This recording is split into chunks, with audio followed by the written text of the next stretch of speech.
Esta es la historia de José Cardona Hoyos. José Cardona Hoyos nace el 24 de agosto de 1918 en el municipio de Sevilla, en el Valle del Cauca. Nacido en una familia humilde y tradicional, mi abuelo desde muy joven mostró un gran interés por la educación, siendo desde muy pequeño un pensador, quien cuestionaba cómo funcionaba la sociedad. Este pensamiento fue catalizado por José María Velasco Ibarra, 5 veces presidente de Ecuador. Cuando éste llegó al colegio y fue rector, rompió los métodos tradicionales educativos, que incluían a la religión como pilar fundamental de una formación integral.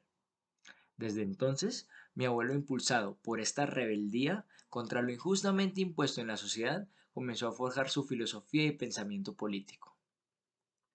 José Cardona creció, terminó su bachillerato y fue a estudiar Derecho en la Universidad del Cauca, de donde se graduó. Fue en esta época en la que conoció al marxismo. Desde entonces, tuvo claro que no existía otro tipo de organización social más justa que esa.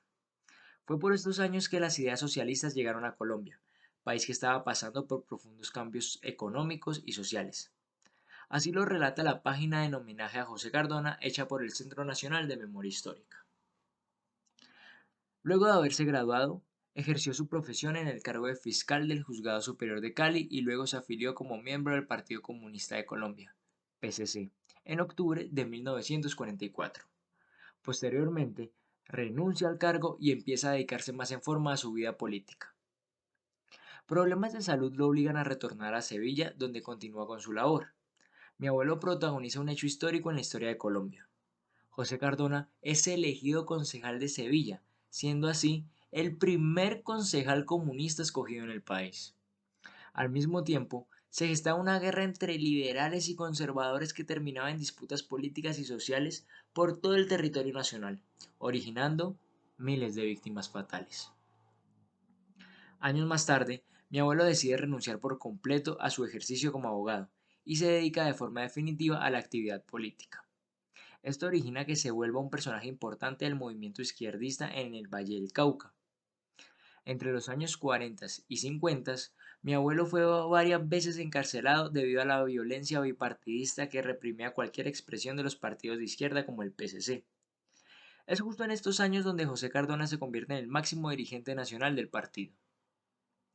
Como se describe en Historia Mínima de Colombia, escrita por Jorge Melo, el gobierno de ese entonces, que era conservador, con miedo de perder el poder reprimía con violencia al movimiento liberal, el cual se encontraba debilitado por su división interna, como también reprimía a los demás partidos y grupos políticos. Debido a estas reprimendas, surgen por diversas partes del país guerrillas armadas, las cuales buscan derrocar al gobierno e implantar su propio modelo de Estado. Entre estas se encuentra las FARC-EP. Dentro del Partido Comunista surge una disputa entre quienes afirman que debían apoyar la lucha guerrillera y de masas con el fin de promulgar sus ideas, y entre quienes estaban en contra, defendiendo que la única vía para hacer valer los ideales de izquierda era mediante la política. Dentro del último grupo se encontraba mi abuelo. Esto originó que él fuera expulsado del partido. En 1986 publicó un libro, Ruptura. Una camarilla corroe al Partido Comunista, donde relata sus confrontaciones con el Comité Ejecutivo Central del partido y denuncia sus contradicciones frente a la tesis de lucha de masas. 2 días después, el 8 de mayo de 1986, mientras mi abuelo iba de camino a casa, luego de dar clases en la Universidad Santiago de Cali, en donde dictaba su cátedra de Historia Contemporánea, fue interceptado y asesinado.